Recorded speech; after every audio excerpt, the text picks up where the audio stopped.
Esto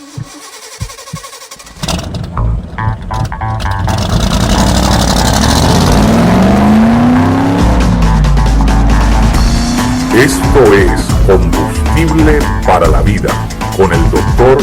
Giacomo Cassese.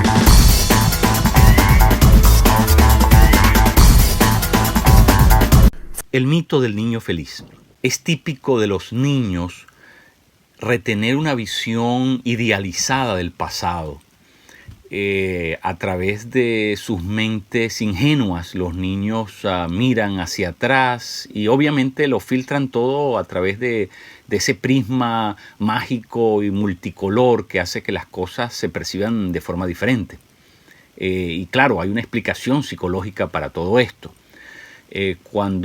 Para la gran mayoría de los niños, cuando ellos están en ese periodo infantil, son sobreprotegidos por sus padres, se les vigila y estos de manera muy celosa se ocupan de que las circunstancias no golpeen la vida de sus hijos para que no afecte su desarrollo. Y eso quiere decir de alguna manera que los niños son, ¿verdad? No son puestos en contacto con un montón de cosas que forman parte de una cruda realidad. Se les mantiene al margen de responsabilidades, ocupaciones, tareas. Y eso hace básicamente que los padres, ellos solos, encaren esa vorágine de actividades y de situaciones desagradables, caóticas, que obviamente alteran la vida humana y la llenan de estrés. Eso le permite a los hijos el poder sumergirse en el fantástico, el fantasioso mundo, ¿verdad? de la entretención, de la diversión y por supuesto de la carcajada. Cuando los niños miran hacia el pasado, lo miran todo de alguna manera desproporcionado, porque lo miran como en un cuento de hadas. Lo perciben la realidad alterada por una visión eufemística y de alguna manera con un candor que altera todo lo que el ser humano puede percibir en dirección hacia el pasado. Muchos cristianos han hecho exactamente lo mismo con su propio pasado, es decir, tienen una visión idealizada, romantizada, si quisiéramos, de su propio pasado. Es decir, leen la historia de la iglesia siempre haciendo énfasis, resaltando que la iglesia primitiva, lo que dejamos atrás, lo que se quedó en el pasado, era mejor que lo que tenemos ahora y que por lo tanto tenemos que reproducirla. Por eso es común escuchar desde los púlpitos arengas donde se animan a los creyentes a regresar a la vida como era en la iglesia primitiva. Y bueno, a mí me preocupa eso un poco porque detrás de eso se puede esconder lo que yo llamo el mito del niño feliz. Es decir, ese recurso mental a través del cual se trata de privilegiar y de anunciar el pasado como mejor, pero que en el fondo es una manera de poder compensar las dificultades, los problemas a los que nos enfrentamos en el presente.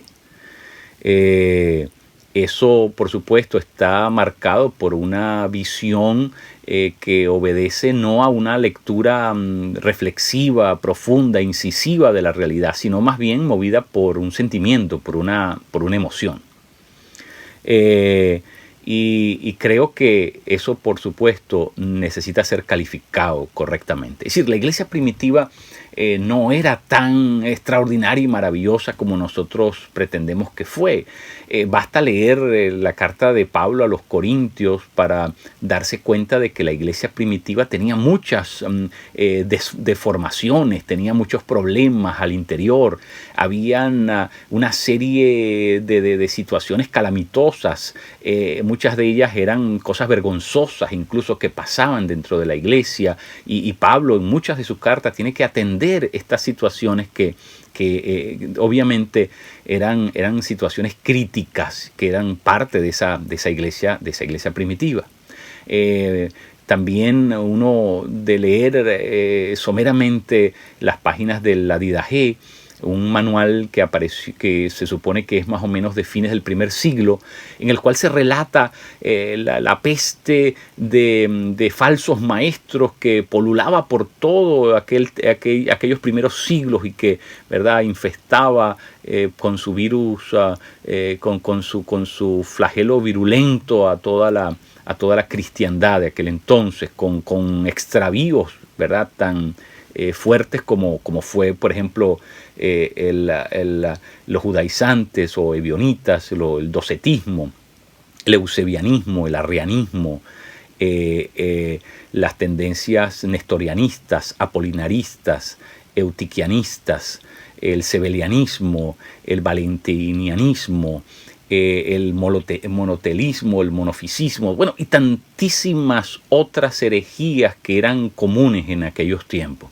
Así que, bueno, espérate, la iglesia primitiva no era tampoco, ¿verdad?, una cosa fantástica. Tenía sus problemas muy graves. Y por eso, antes de embarcarnos en una peregrinación de regreso a la iglesia primitiva, tenemos que entender realmente lo que era y tenemos que destacar lo que sí es imitable, lo que sí es recuperable, lo que sí deberíamos emular. Por ejemplo, yo creo que debemos regresar, claro, a la pasión que había en aquellos primeros cristianos. Gente osada, gente valiente, gente atrevida, con un nivel de audacia y de tenacidad que es admirable. A nosotros nos hace falta regresar a eso. Nos hace falta regresar a la vida de carácter.